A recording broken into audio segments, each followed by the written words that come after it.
আপনার অফিস থেকে মে ডেতে ছুটি দেয়নি? হয়তো আপনি জানেন না যে ঠিক কী কারণে 1 মে ছুটির দিন হিসেবে ঘোষণা করা হয়। তাই হয়তো ছুটি দেওয়া হয়নি আপনাকে। আমাদের এই ভিডিওতে জেনে নিন কেন মে ডে পালিত হয়। তারপর আপনার বসের থেকে ছুটি চান, কিন্তু মনে রাখবেন, সেই ছুটি চাইতে গিয়ে আপনাকে যদি কোনো ধরনের সমস্যায় পড়তে হয় বা আপনার বসের থেকে দুটো কথা শুনতে হয়, তাহলে কিন্তু শিলিগুড়িজ ভয়েস কোনো দায়িত্ব নেবে না।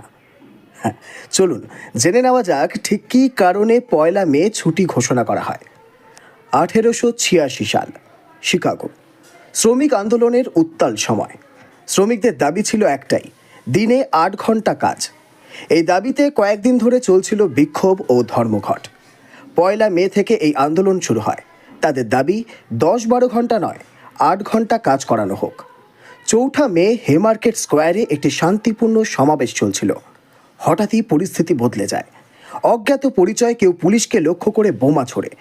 সঙ্গে সঙ্গে শুরু হয় গুলি চালানো। এই সংঘর্ষেই মৃত্যু হয় পুলিশ ও সাধারণ মানুষ সহ বহুজনের। ইতিহাসে এই ঘটনাই পরিচিত হেমার্কেট অ্যাফেয়ার নামে।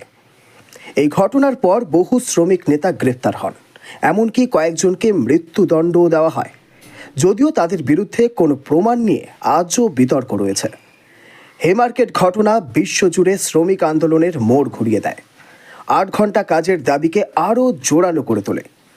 আর সেই কারণেই 1 মে, মে দিবস শ্রমিকদের অধিকার ও সংগ্রামের প্রতীক হয়ে ওঠে।